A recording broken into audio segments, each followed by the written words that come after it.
Jorge Carmona, defensor de derechos humanos, presidente de la veeduría que se encarga precisamente de vigilar cómo se está o no respetando. Estoy viéndolo desde el punto de vista, lo estoy comentando desde el punto de vista del vaso medio lleno. Cómo se está respetando en cada uno de los internos nuestros sus derechos, su dignidad. Pero no, ya es demasiado optimista. No puede haber optimismo cuando día a día se vulneran los derechos humanos. Y hay un titular que tenemos nosotros para esta conversación que le pido a José León Vasco que nos lo ponche, porque por ahí quiero empezar la conversación con Jorge Carmona el día de hoy, con quien hemos conversado muchas veces, siempre pensando en que cada día que se conversa con él y se muestran esos vejámenes, al día siguiente va a haber cambio. El estado de cosas inconstitucionales, que es una declaratoria de la Corte Constitucional, que es la guardiana de nuestra constitución política de Colombia, una constitución que es garantista, una constitución que tiene unos primeros 40, 44 artículos de sus más de 350 artículos dedicados a los derechos fundamentales, principios, valores y derechos. Esa declaratoria de la Corte Constitucional, la guardiana, vuelvo a decir, la más alta corte, el más alto tribunal de esto, pues me lo trae José, que para terminar de leer la frase, por favor, esa guardiana ha declarado el estado de cosas inconstitucionales, pero esto lamentablemente se ha vuelto un canto a la bandera y entonces finalmente una burla al Estado social de derecho. Y cuando yo digo siempre social, inmediatamente me imagino el ser humano primero que todo. Jorge Carmona, bienvenido. ¿Estamos de acuerdo, me imagino, en esto, no? Qué Sí, desesperanza, miremos el vaso medio vacío, mejor dicho, con pesimismo. Roger, buenos días para ti, para Oscar, para Javier, para toda la mesa de trabajo y para todos los televidentes y radioescuchas de este importante programa. Y claro que estoy de acuerdo con tu apreciación frente al tema, aunque a veces yo le cambiaría un poquito cuando hablamos de Estado Social de Derecho. Alguna vez lo mencionamos en este programa que yo tengo una apreciación un poquitico eh, distinta cuando hablo de Estado Social de Derecho. Yo sigo insistiendo de que Colombia no es un Estado Social de Derecho porque no es Estado, no es social. Y de derechos ni hablar, ¿no? El derecho está muy complicado, por lo menos en estos temas penitenciarios y carcelarios. Pues precisamente, yo creo que estamos de acuerdo porque es que el nombre es una cosa y realmente lo que se pone en marcha para que ese nombre se cumpla es otra. O sea, la realidad va por un lado, pero si en realidad, es a lo que yo me refiero, Jorge Carmona, y usted lo sabe también muy bien, cuando va siempre haciendo su labor pensando en los derechos de los internos de nuestras cárceles, está pensando en que se le está escuchando, precisamente porque existe un Estado social y democrático de derecho que supuestamente tendría que respaldarle a usted ese trabajo que viene haciendo desde hace tanto tiempo, más de 20 años dedicado a esto, y no encuentra realmente que haya oídos a su llamado. ¿Por qué? Usted no está en una dictadura. Váyase a hacer este trabajo suyo a un país de estos orientales, el del terremoto que nos lo recordaba Javier Arboleda la semana pasada, Myanmar creo que es, allá hay una dictadura, hay una cosa absolutamente terrible, usted no puede ni siquiera levantar la voz por nadie, allá estaría usted en peores condiciones que los internos nuestros hoy.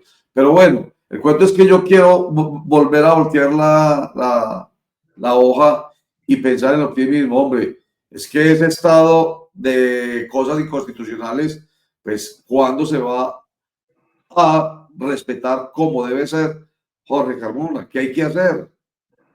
No, Roger, esto se empieza a respetar o se empezaría a respetar cuando empiece a aparecer algo que en este momento no hay. y se llama voluntad. Y voluntad de las partes, voluntad política, voluntad de parte de todos los entes que tienen que ver en especial con este tema. Para muchas personas que del común creen que lo que está pasando en los centros carcelarios, creen de manera equivocada que lo que está pasando en los centros carcelarios es lo mejor que puede ocurrir. Hay mucha gente, estoy hablando de la gente del común. La gente del común disfruta cuando se dan cuenta que pasan cosas, violaciones sistemáticas a los derechos humanos al interior de los centros carcelarios, pero no tienen en cuenta que estas violaciones sistemáticas a los derechos humanos están sumando, están coayudando para que el tema de la resocialización de las personas no se cumpla. Y esto cuando no se cumple lo que está generando es, ya lo hemos hablado en otras oportunidades, rabia, odio, resentimiento, rencores, dolor, sangre y muertos. Y esto no ayuda en el tema cuando hablamos de cuando una gente, cuando una persona puede volver a la libertad, pues están saliendo con estas problemáticas y ahí donde parte la reincidencia nuevamente en el delito. Y si habláramos de que hay una voluntad especial para que esta gente se pueda resocializar, créanme que muy posiblemente algún día podríamos ver de que la disminución del delito se puede reducir, pero esto no está ocurriendo. Entonces la gente que disfruta con eso no saben que lo que están haciendo es un mal, porque también entre otras cosas uno como ser humano no le debe desear el mal a otra persona, por mal persona que sea esa persona que está allí. Entonces son temas bien, bien difíciles, pero también es un tema de coherencia con lo que, porque yo sigo insistiendo. Roger, aquí yo quiero hablar en este ratico con ustedes de lo que está pasando en tres partes especiales: la cárcel de Puerto Triunfo, la cárcel de Bellavista y la estación de policía Candelaria. Son tres escenarios distintos, pero las violaciones sistemáticas de los derechos humanos son las mismas. Entonces, aquí la gran pregunta que me sigo haciendo es, ¿qué está pasando? Y sigo insistiendo, ¿dónde están los ministerios públicos de la ciudad de Medellín, del departamento de Antioquia, que no están haciendo su labor? ¿Dónde están esas personerías? ¿Dónde está la Defensoría del Pueblo? ¿Dónde está la Procuraduría Provincial de Medellín? ¿Dónde está la Secretaría de la No Violencia? ¿Dónde está la Secretaría de Derechos Humanos de la Alcaldía de Medellín? ¿Dónde está el alcalde de Medellín? Porque el alcalde también tiene una responsabilidad con el artículo 17, ley 65 del 93, lo hemos hablado muchas veces, no lo cumplen. Aquí se lavan las manos como Pilatos. Bueno, estamos ya llegando a la época de Semana Santa y si vuelve y se repite el tema, ¿dónde están las responsabilidades? ¿Dónde están los compromisos? ¿Dónde está la ley? ¿Dónde está el gobierno que aparezca para que de una u otra manera, dónde está el Ministerio de Justicia? ¿Dónde está mucha gente que no está pasando nada y se siguen hablando de violaciones sistemáticas a los derechos humanos a personas que perdieron la libertad, pero no la dignidad humana? ¿Dónde están todos? Mejor dicho, porque usted hace una muy larga lista y son muchos, son todos. ¿Dónde están todos? Es la pregunta que se haría esto. Y se me acaba de venir a la cabeza una película que yo de pelado veía que tenía varias series y nos gustaban mucho. ¿Y dónde está el policía?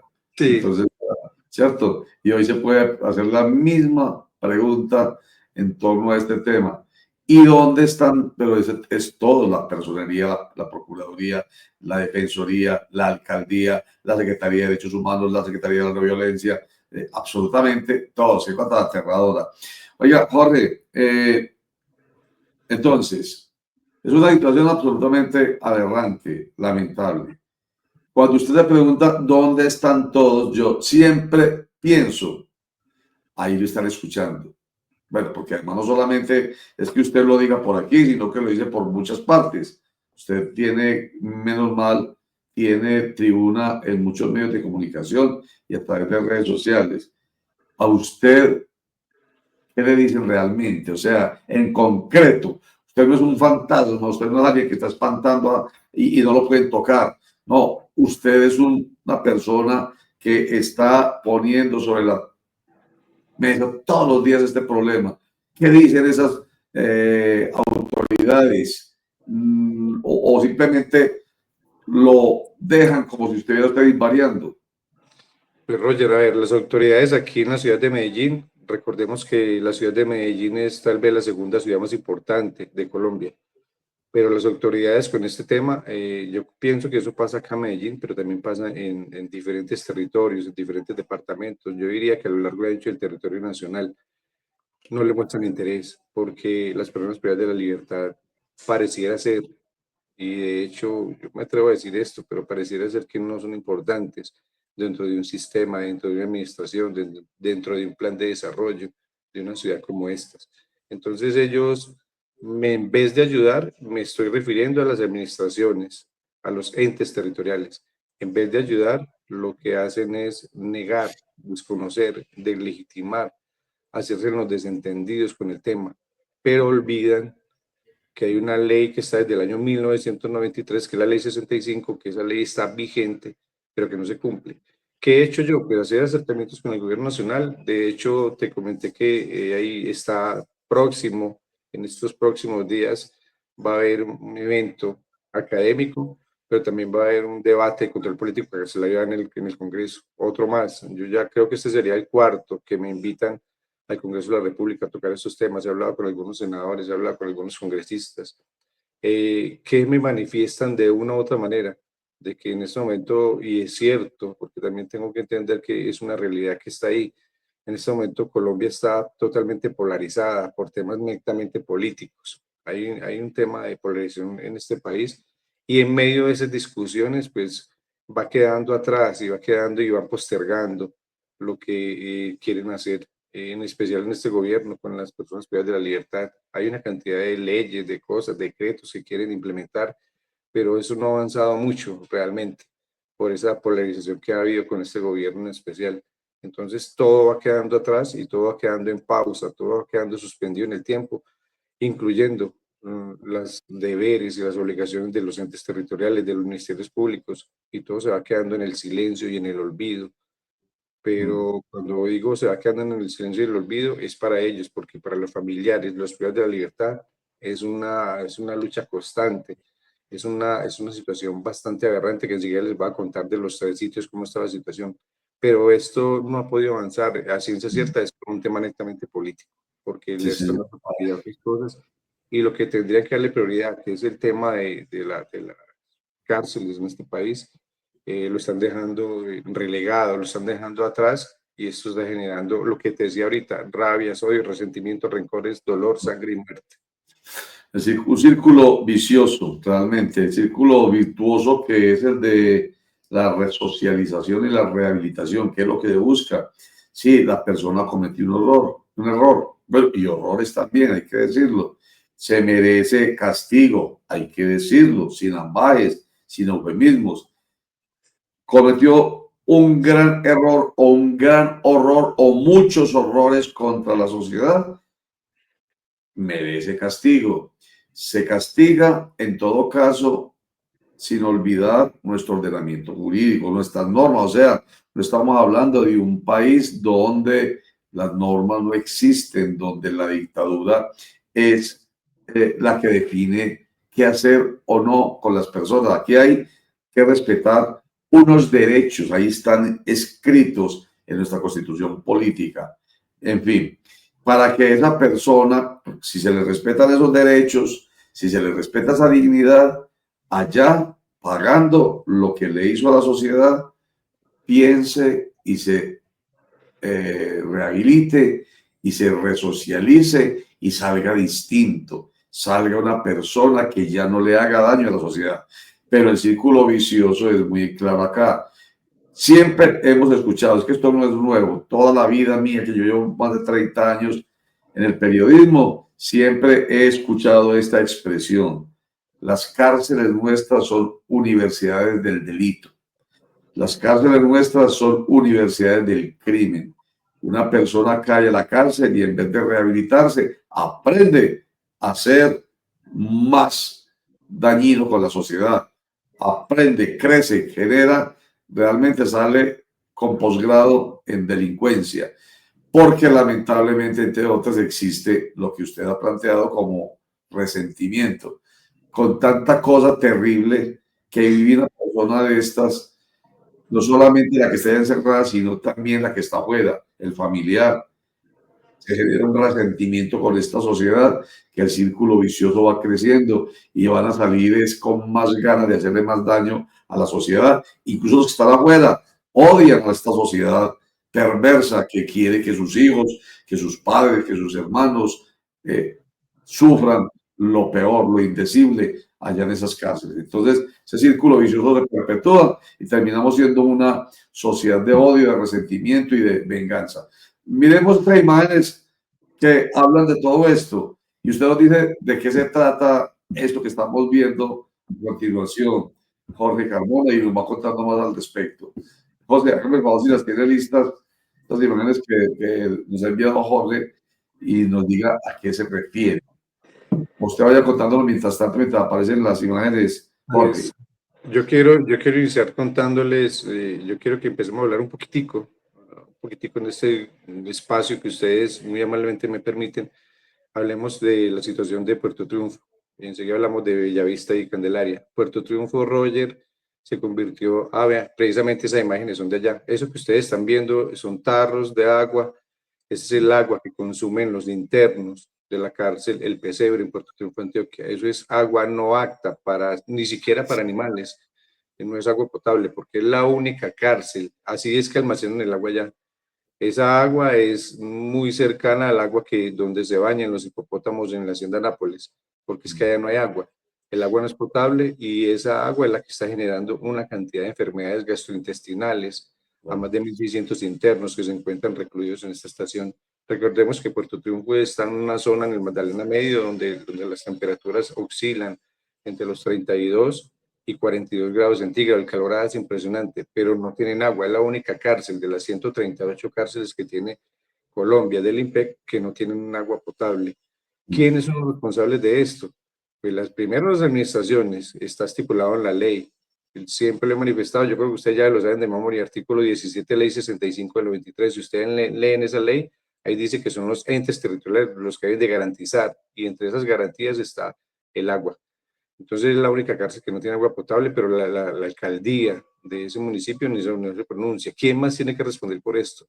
La unidad de servicios penitenciarios y bueno, y el mismo Estado como tal. Es increíble que el Estado pretenda que una persona se pueda resocializar en un establecimiento con 32, 42 grados centígrados de temperatura, pero no tienen agua potable, donde la alimentación, que es uno de los temas que hoy quiero tocar en esta entrevista, es una cosa deplorable. Estamos, Roger, a 8 días que se vence el plazo para que la gente licite para contratos de alimentación en centros carcelarios. Aproximadamente ahorita en mayo se firma nuevamente contratos archimillonarios para alimentación en cárceles, pero también Puerto Triunfo y Bellavista y estaciones de policía del área metropolitana está llegando la comida en estado de descomposición, comida putrefacta, comida no apta para seres humanos.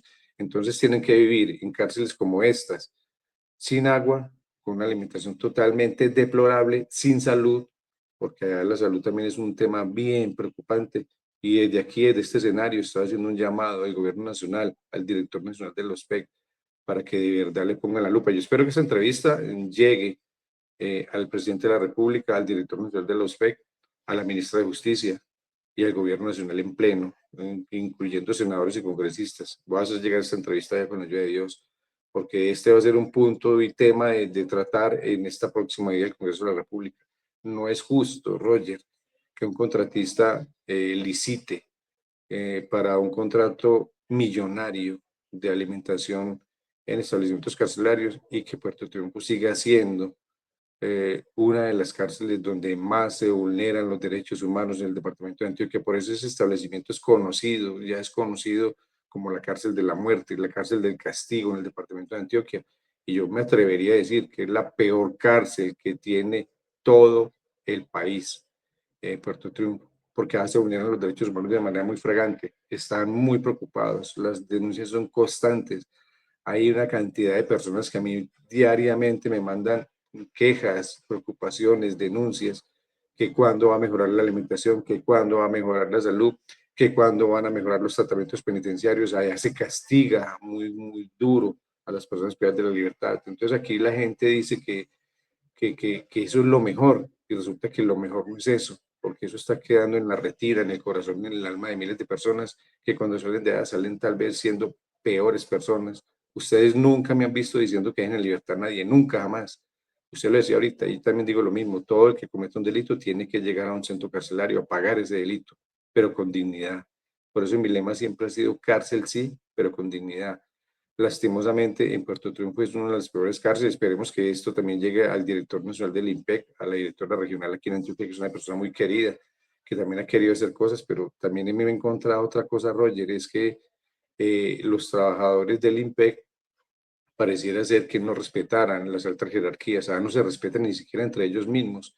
Entonces terminamos viendo cárceles totalmente subyogadas, cárceles totalmente abarrotadas, con un hacinamiento tortuoso, donde el hambre, la sed y las necesidades básicas primarias en salud son las prioridades y el día a día, pero que las soluciones no aparecen. Y esto no debe seguir así, esto no debe continuar así, porque Puerto Triunfo, si tuviéramos un Estado social de derecho, lo tenemos, bueno, digamos que lo tenemos, pero si esto fuera coherente con el tema, Puerto Triunfo ya debería de estar tomando decisiones para cerrar ese establecimiento carcelario, porque eso está peor que las cárceles de Bukele, 50.000 veces peor. Bukele a lo menos les da un trato diferencial y lo están tratando mínimamente con dignidad. Aquí no. Yo creo que las peores cárceles del mundo, entre las peores cárceles del mundo, están las cárceles de aquí de Colombia. Y eso es vergonzoso, que tengamos un sistema penitenciario y carcelario y que nadie se preocupe por lo que está pasando allá, porque lo que hay son seres humanos que se quieren resocializar, pero no ha sido posible porque no hay voluntad política, como le decía ahorita. Buen día, cordial saludo. Ahorita hablando usted del tema, bueno, lo de Puerto Triunfo ya sabemos que es un tema rayado, un disco rayado. Y por más que se denuncie y se diga, parece ser que la situación no solamente no mejora, sino todo lo contrario empeora. Pero, oye, escuchándolo hablar ahorita usted, está hablando también de Bellavista. Bellavista siempre ha sido un caso muy crítico, en su momento llegó a ser, no sé si todavía lo es, la cárcel más hacinada del país, con una sobrepoblación de casi el 400%. ¿Será que lo que está pasando en las estaciones de policía está opacando un poco lo que sucede realmente en Bellavista? ¿Cuál es la situación real hoy de Bellavista? Javier, buenos días. La situación de Bellavista es, pues yo quiero iniciar hablando de Bellavista con una cosa que se está volviendo a repetir. Recordemos, o yo creo que ustedes se enteraron, que hace unos años atrás cuando estaba la directora Imelda López Solórzano, yo con esta señora tuve muchos problemas y me demoré tal vez por ahí unos 4 años y medio luchando y peleando contra ella para que me permitieran el ingreso a los centros penitenciarios y carcelarios. Hoy se está iniciando nuevamente esta lucha. Llega un director nuevo que viene de esa época y ahora me está poniendo las mismas trabas para ingresar a la cárcel nacional de Bellavista. Pareciera ser que me están tratando como si yo fuera una persona desconocida en el sistema penitenciario y carcelario, pero ese malestar de ellos, lo del director actual de la cárcel nacional de Bellavista, es por lo mismo que siempre se han molestado, que porque va un defensor de derechos humanos a visibilizar la situación. Me están llamando que hay problemas de alimentación, también de alimentación, porque el mismo proveedor de Bellavista es el mismo proveedor de Puerto Triunfo. Entonces me están colocando muchas quejas y denuncias de la alimentación en la cárcel nacional de Bellavista, me están hablando del tema de la salud que tampoco ha mejorado, me están hablando de temas de corrupción, me están hablando de temas de tratos crueles y degradantes al interior de ese establecimiento.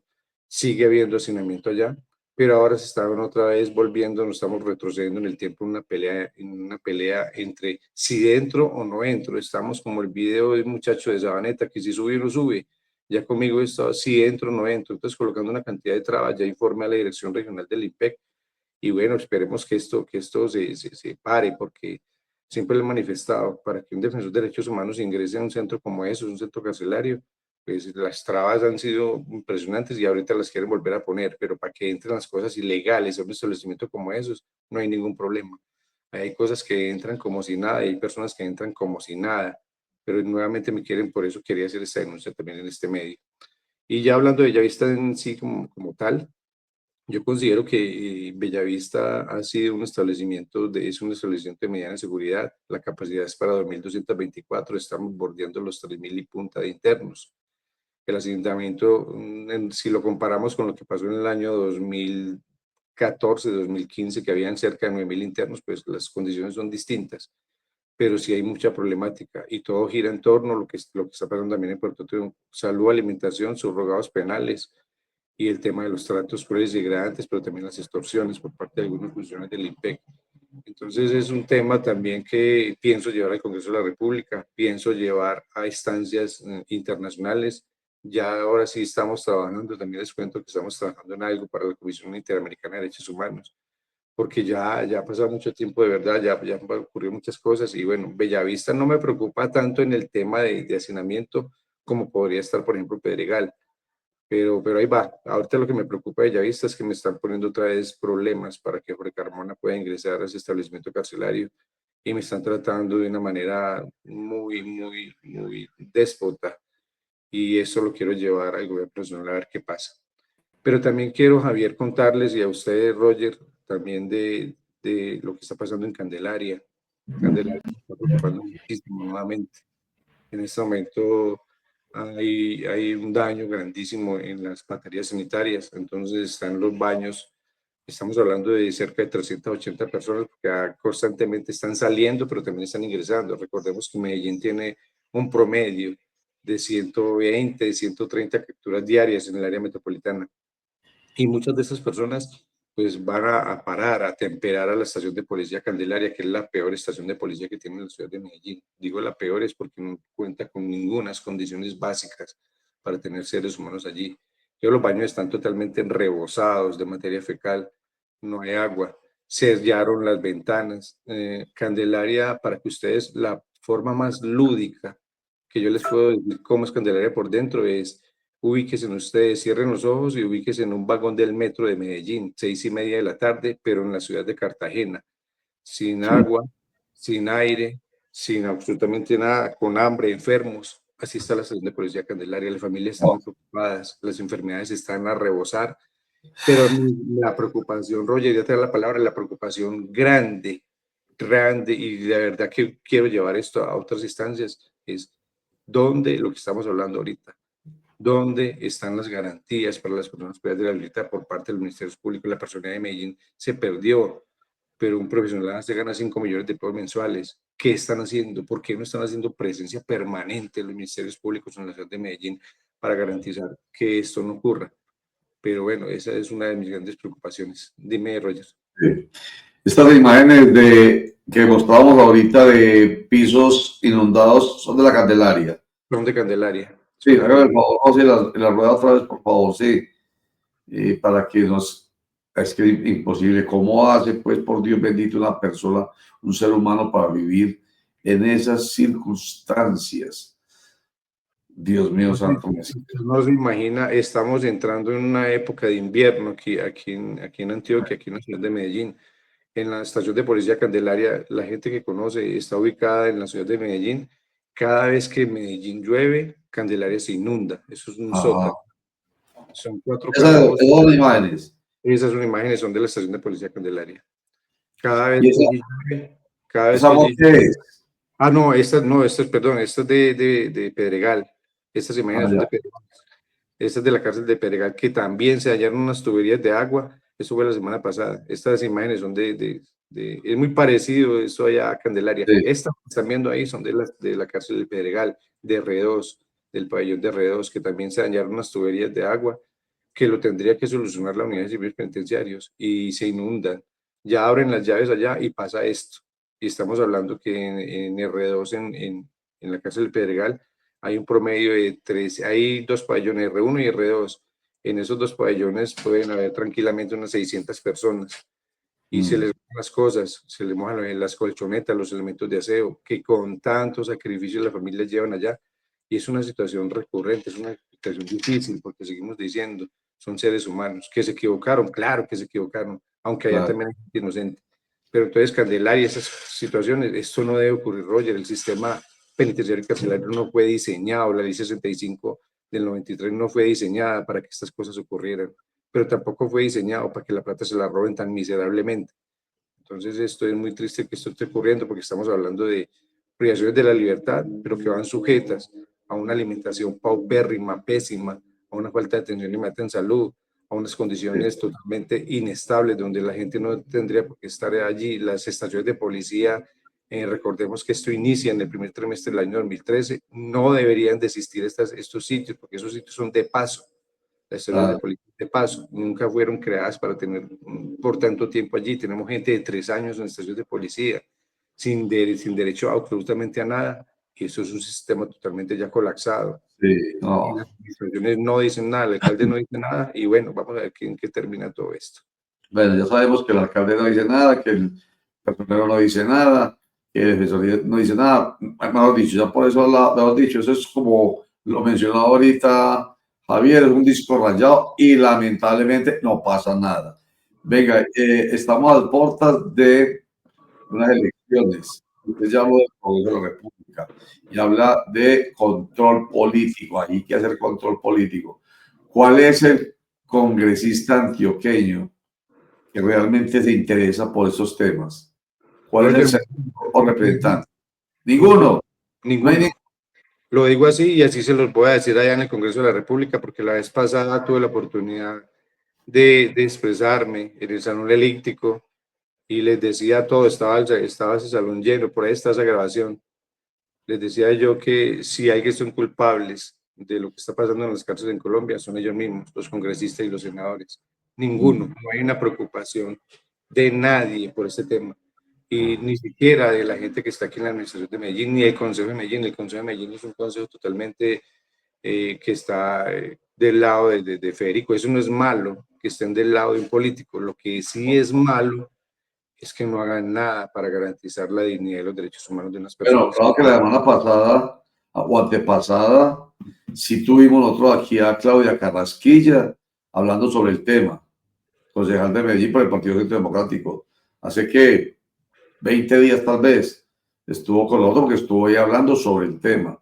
¿No has tenido contacto con ella, Jorge Carmona? No, yo tuve contacto con ella en otros momentos. Yo estaba en el consejo en otros debates, estuve cuando la ley de vigencias futuras, estuve ahí y la conozco y he llegado a hablar con ella, pero en realidad, en la práctica, en la realidad, esto no funciona. Con la doctora Carrasquilla no tengo nada personal contra ella, ni contra ningún concejal, pero aquí no están haciendo ese control político porque no les interesa, no les importa. Al alcalde de Medellín, ni en esta, ni en la administración pasada, le ha importado la población privada de libertad. Entonces aquí hay unas mesas técnicas que fueron ordenadas por la Corte Constitucional desde el año 2019, que eso también le he hablado en este programa, donde ordenaron hacerle seguimiento al estado de cosas inconstitucionales. Ahí participan todos los entes, menos los defensores de derechos humanos. A mí nunca me han invitado a eso, pero sí, obviamente me he enterado de esas mesas. Creo que van cerca de 70 reuniones desde el 2019 hasta hoy, donde se reúnen todos los entes territoriales con los ministerios públicos a supuestamente hablar del estado de cosas inconstitucionales, pero la gran pregunta, Roger, es que le podrían preguntar qué avances significativos han tenido para garantizar la dignidad humana. No hay ni uno, Roger, no lo hay. Ya. Yo me lo paso diario en estos sitios. ¿Quiénes participan en esas mesas? Que deberían participar, pues el primero que debería participar es usted, obvio, pero Yo ahí, usted lo está diciendo, a mí nunca me invitan. bueno, ahí, ¿y todos los ministerios públicos. ¿Quiénes están en las mesas? Está la personería, que no hace nada, de personería no tiene nada, está la Defensoría del Pueblo, están las secretarías de Derechos Humanos, de la violencia, están todos los ministerios públicos, la alcaldía, y bueno, la Fiscalía, el CTI, ahí participan todos, menos un defensor de derechos humanos que lleva 20 años en esta lucha. A mí nunca me invitan porque saben que mi ponencia, cuando yo pertenecí, porque ustedes ya saben que yo en algún momento estuve laborando en la Personería Distrital de Medellín. Cuando yo estaba allí, yo recuerdo muy amargamente de que decían que a mí no me invitaron a esas reuniones, que porque yo era muy polémico, que porque yo no iba a poner problema allá. Lo decía también el encargado de cárceles de la Defensoría del Pueblo, el Jairo González Espinosa, que me decían, no inviten a Carmona porque ese man viene a poner problemas. Yo no voy a poner problemas, yo voy a hablar de realidades, yo voy a hablar de las situaciones que violentan la dignidad humana, pero bueno, por eso es que no me invitan a esas cosas. Pero ellos no me invitan, pero yo sí visibilizo la situación. Aún no sé qué lo visibilizo. Es más, existe Jorge Carmona, el canzón, el problemático. El cirílico, esa palabra nunca me olvida. No, por eso existe realmente en torno a este tema. Porque el que se ve, el que se escucha es usted. Esa mesa técnica no existe, o sea... pero no hacen nada, Roger. No, pero entiéndame la expresión. entiéndame la expresión, existe, obviamente está ahí, ¿cierto? Pero que se vea, que se oiga, que realmente para la gente en lo que yo llamo el top of mind. El top of mind es en el alto del cerebro, recordación. Piense usted, pregúntele usted a una persona, oiga, situación de vulneración de derechos de presos en Antioquia. Deme un nombre, Jorge Carmona. No, y curiosamente hay una cosa, Roger, que en estos días alguien me comentaba que con este tema de la inteligencia artificial, porque cuando quieran hagan el ejercicio, buscan defensores de derechos humanos o temas penitenciarios y carcelarios y sale el nombre de Jorge Carmona en la inteligencia artificial. Imagino, Bueno, a eso me refiero. No aparece mesa técnica, no aparece personería de Medellín, no aparece ninguna de esas entidades. Es lamentable. Por eso digo que el top of mind está usted, el que existe es usted. Lamentable, pero bueno, sigamos. Pues por el lado mío, usted puede contar, por el lado nuestro, no solamente soy yo, es el equipo de trabajo. Usted puede contar con nosotros que algo pasará. Estamos pensando, ojo, es en la gente, que hay que castigar, y que hay claro para aquellos que piensan, es que estos quieren, es que no castiguen a los ladrones y a los asesinos y a los extorsionistas y secuestradores. No, el que la debe, la paga. Así de sencillo. así es. Y las cárceles existen para disuadir. Disuadir es convencer a que quien vaya a cometer un delito no lo haga. Y le voy a decir una cosa, otro podría decir, mejor que vean la circunstancia en que viven. Aquí no viven como reyes, aquí los tratan como si fueran animales, para que ahí sí realmente estén disuadidos. Podrían pensar algunos, pero de eso no se trata, porque el círculo, vicioso se acelera. O sea, esta gente entra allá y sale peor, a hacerle más daño a la comunidad. Y no solamente el resentimiento es de quien está ya encerrado sufriendo, sino también de su familia, de sus familiares, de sus amigos, que es un montón de gente. Yo imagino un montón de gente mirando a esta sociedad con rabia, con ganas de pellizcarla y hacerle lo que sea. Eso es lamentable. En fin, Jorge, siga contando con nosotros y esperemos que algo pase y esperemos que esa nueva invitación al Congreso de la República genere réditos y ojalá haya, para las elecciones que vienen, nos va contando, aspirantes a Cámara de Representantes de Antioquia y aspirantes al Senado que se interesen por el tema. Y nos va contando, vea, este candidato se interesa, para con todo gusto traerlo acá, invitarlo y darle la bomba que se merece en ese sentido. Gracias, Jorge. Dale, Roger, muchas gracias a ustedes y termino con algo. Usted ahorita mencionaba que no tienen garantías ni como los animales, los tratan peor que los animales. Pero yo digo una cosa para terminar. Yo pienso que tienen más garantías los animales del zoológico Santa Fe en la ciudad de Medellín que los privados de la libertad en las cárceles y estaciones de policía de esta ciudad. Lamentable que esto ocurra, vergonzoso, sigo insistiendo, vergonzoso que tengamos un personero que se esté haciendo el desentendido con las garantías de los derechos humanos y que no funcione esto. Y a ustedes, Roger, no, gracias por siempre darme un espacio en este importante programa y gracias por siempre estar ahí pendientes de estas grandes problemáticas carcelarias. Dios me los bendiga. Javier, hasta luego. Muchas gracias a ustedes. Pero oiga, desde que vaya, es que no solamente los del zoológico Santa Fe, hoy los animales son tratados por ley con dignidad y con respeto. No se puede maltratar a un animal. Y por ejemplo, si recuerdan ustedes la minorista, que había un montón de jaulas y usted veía patos, gallinas, aves, perritos, ya eso es, no, ya no, desde hace mucho rato, eso es prohibido. No se puede enjaular y no se puede tener en situación indigna una gallina, a un perrito, a un pato. Eso está prohibido. La policía va a la minorista y ve eso, que yo creo que ya no pasa, y sanciona. Hoy hasta las gallinas que ponen huevos tienen que estar en mejores condiciones. Así de sencillo. Eso no es ninguna exageración. Jorge Carmona. Una cosita que se me pasó para no quede en el aire, que se me olvidó mencionar, qué bueno fuera. Estamos a 7 días que se termine el plazo para la gente que quiera licitar para contratos de alimentación. Ojalá le copien a lo que está pasando en la cárcel de La Paz de Itagüí. Así como menciono cosas malucas, también hay que mencionar cosas buenas. En Itagüí está pasando algo, ya lo hemos hablado también, y felicito a ese contratista que hay en la cárcel de La Paz de Itagüí, porque está queriendo hacer bien las cosas, y no es nada personal, ni nada que me esté beneficiando de nada, solamente que cuando, así como digo cosas malas, también digo lo bueno, la gente está contenta en la Paz de Itagüí, Bueno, y eso también hay que resaltar. muy bien. Jorge Carmona, muchísimas gracias. Felicidades. Bueno, vamos, ojalá estas cosas nos inspiraran.